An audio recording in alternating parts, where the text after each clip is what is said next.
சென்னை மணலியில் உள்ள தொழிற்சாலையில் பயங்கர தீ விபத்து ஏற்பட்டிருக்கிறது. முக்கிய செய்தியாக பார்த்து கொண்டிருக்கிறோம். கூடுதல் விவரங்களை செய்தியாளர் சசிதரன் வழங்கிட கேட்கலாம். சசிதரன், வணக்கம். என்ன நடந்தது? மேலும் விவரங்களை நீங்க பதிவு செய்யலாம். சென்னை அடுத்த மணலி ஆண்டார்குப்பம் பகுதியில் செயல்பட்டு வரக்கூடிய தனியார் தொழிற்சாலையில் பயங்கர தீ விபத்து ஏற்பட்டிருக்கிறது.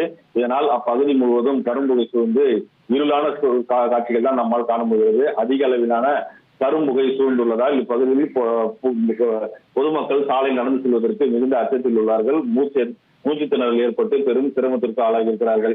இந்த பகுதியில் செயல்பட்டு வரும் தனியார் தொழிற்சாலை ஒன்று ஆயில் தயாரிப்பு நடத்தி வருகிறது. இதில் பழைய ஆயில்கள் தேக்கி வைத்த படத்தில் திடீரென தீ விபத்து ஏற்பட்டதாக தகவல் தெரிவிக்கப்பட்டிருக்கிறது. அந்த ஆயில் பேரல்கள் ஒவ்வொன்றும் வெடித்து பலத்த சத்தத்துடன் ஒன்றின் பின் ஒன்றாக சிதறுவதால் அப்பகுதி முழுவதும் பெரும் பரபரப்பு ஏற்பட்டிருக்கிறது. தீ பருவதை அடுத்து அருகில் இருந்து தீயணைப்புத்துறை வீரர்கள் திருவொற்றியூர், மாதாவரம், அம்பத்தூர் உள்ளிட்ட கோருக்குப்பேட்டை உள்ளிட்ட பகுதிகளில் இருந்து ஒரு 4க்கும் மேற்பட்ட தீயணைப்புத்துறை வாகனங்கள் அங்கு சென்று தீயை அணைக்கும் போராட்டத்தில் ஈடுபட்டு வருகிறார்கள். இது மட்டுமல்லாமல் மண்ணை சுற்றியுள்ள பகுதிகளில் இருந்து எண்ணெய் நிறுவனங்களிலிருந்தும் தீயணைப்புத்துறை வாகனங்கள் கேட்கப்பட்டிருக்கிறது. அவர்களும் உடனடியாக விரைந்து அந்த தீயை அணைக்கும் பணியில ஈடுபட்டு வருகிறார்கள். தகவல் அறிந்த அந்த பகுதிக்கு போலீசார் விரைந்து சென்று இந்த தீ விபத்துக்கான காரணம் குறித்து விசாரணை மேற்கொண்டு வருகின்றனர். உங்களுடைய தகவல்களுக்கு நன்றி சசிதரன். தொழிற்சாலையில ஏற்பட்ட தீ விபத்தால கரும்புகை சூழ்ந்திருக்கிறது. மணலியில அந்த காட்சிகளையும் திரையில பார்க்கிறோம். விவரங்களை செய்தியாளர் சசிதரன் வழங்கிட நாம கேட்டோம்.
ஒரு கோடியே 28 லட்சம் மனங்களை வென்ற தந்தி டிவி யூடியூப் சேனல். தவிர்க்க முடியாத தம்ப்நெயில், கலக்கலான கான்டென்ட்ஸ். நீங்களும் இந்த குடும்பத்தில் இணைய இப்பவே சப்ஸ்கிரைப் பண்ணுங்க. அசுரபலம் கொண்ட எங்கள் டிஜிட்டல் கரங்களில் உங்கள் விளம்பரங்களை சேர்க்க வாட்ஸ்அப் பண்ணுங்க. 8939888838. Email advttv@dttv.in.